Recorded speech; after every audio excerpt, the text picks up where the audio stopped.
नमस्ते विद्यार्थी मित्रों, मैं आज सप्तशी संकुल में आपका हार्दिक स्वागत करती हूँ। आज की हमारी हिंदी की क्लास में हम कक्षा 9 में असाइनमेंट लिखेंगे। तो आप अपनी नोटबुक, रबर पेंसिल और असाइनमेंट साथ में रखें और जो प्रश्न मैं यहाँ लिखाऊंगी वह प्रश्न आप अपनी नोटबुक में लिखते जाइए।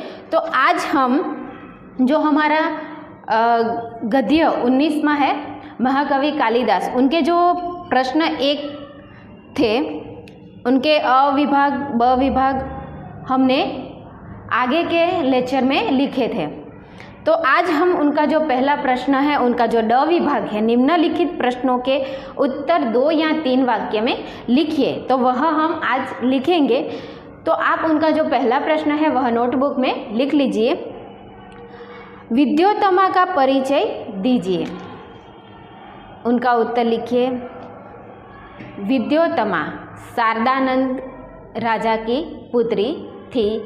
वह बहुत ही सुंदर थी। विद्योत्तमा बहुत ही सुंदर थी और गुणवान भी थी। सुंदर होने के साथ साथ वह ज्ञानी और गुणवान भी थी। बड़े बड़े विद्वान उनसे शास्त्रार्थ करने में असमर्थ रह चुके थे। उनकी ज्ञानी होने की चर्चा दूर दूर तक फैली हुई थी।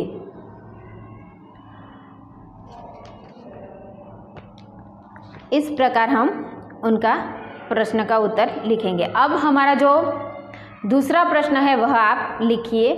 मूर्ख युवक का नाम कालिदास क्यों पड़ा? तो उनका उत्तर लिखिए। मूर्ख युवक का नाम कालिदास पड़ा क्योंकि वह माँ काली की उपासना करने लगे और माँ काली उनसे प्रसन्न होकर उन्होंने उनको ज्ञानी और विद्या में प्रकीर्ण होने का जो वरदान था वह माँ काली ने उसे दिया। इस प्रकार मूर्ख युवक कालिदास बन गए। अब हमारा जो तीसरा प्रश्न है वह आप नोटबुक में लिखिए। पंडित और विद्वानों ने विद्योत्तमा से बदला लेने का निश्चय क्यों किया? तो उनका उत्तर आप लिखिए।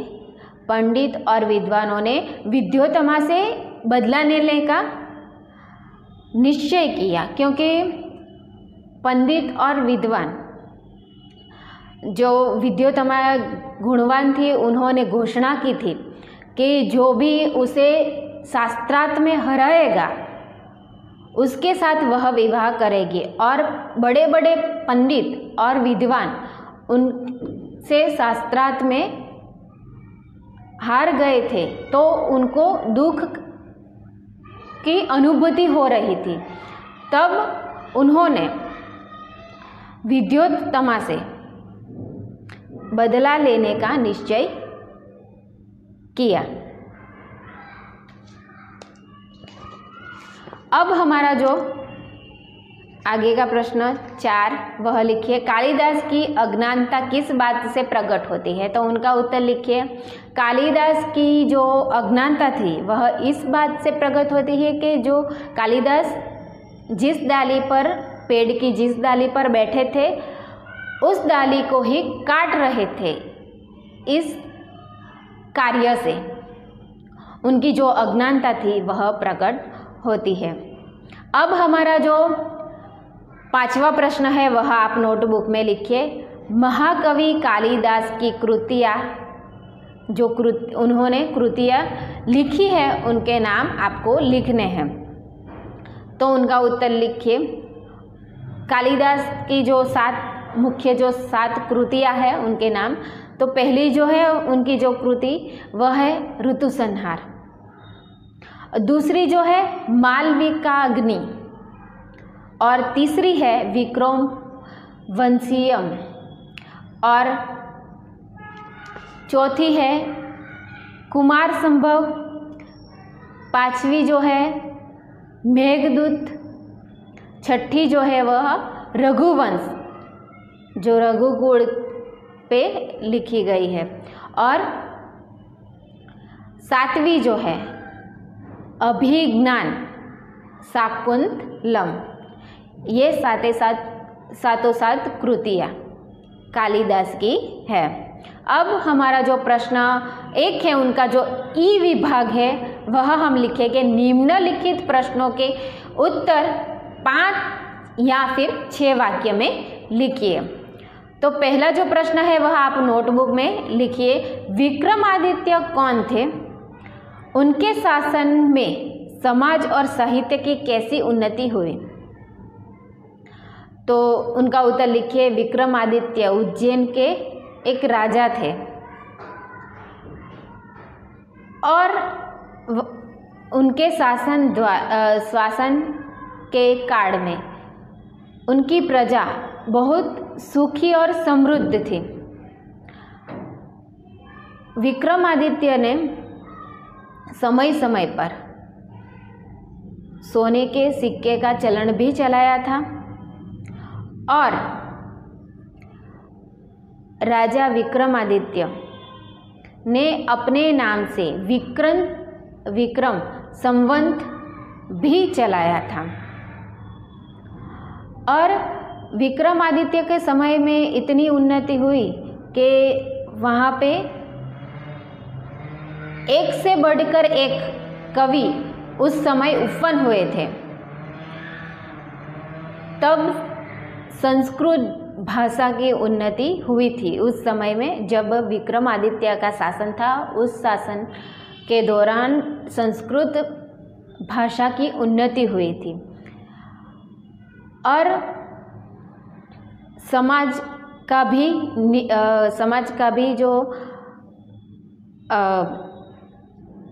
समाज की उन्नति हुई उसके शासन से, क्योंकि उनके शासन द्वारा अनेक विद्वान थे, फिर कवि थे। तब समय पर अनेक बदलाव भी आए और समाज भी उन्नत हो गया और अनेक साहित्य रचनाएं भी उस समय हुई। ऐसे विक्रमादित्य के समय में शासन में विक्रमादित्य के समय के शासन द्वारा समाज और साहित्य की उन्नति हुई। अब हमारा जो दूसरा प्रश्न है वह आप लिखिए, पंडित और विद्वानों ने मूर्ख युवक को शास्त्र के लिए कैसे तैयार किया? पंडित और विद्वानों ने मूर्ख युवक को शास्त्रार्थ के लिए कैसे तैयार किया? तो उनका उत्तर आप लिखिए कि पंडित और विद्वान उस मूर्ख विद्योत्तमा से बदला लेने के लिए मूर्ख की तलाश कर रहे थे। तब उनको एक पेड़ की डाली पर कालिदास को देखा, वह जिस डाली पर बैठा था उसी डाली को काट रहा था। तब विद्वानों ने उन्हें समझा बुझाकर यह कहा कि उनका विवाह एक राजकुमारी से वह करवाएंगे, ऐसा लालच दिया और उनको विद्योत्तमा से विवाह करने के लिए मूर्ख युवक को तैयार किया और उन्हें पंडित और विद्वानों ने अच्छे अच्छे कपड़े दिए और कपड़े पहनाए। फिर बाद में उन्हें विद्वान और पंडितों ने उस मूर्ख युवक को यह कहा कि तुम राजकुमारी के सामने कुछ भी नहीं बोलोगे, तुम मौन रहोगे। अगर जो तुम कुछ बोले तो तुम्हारा विवाह उस राजकुमारी से नहीं होगा। यह कहकर उन्होंने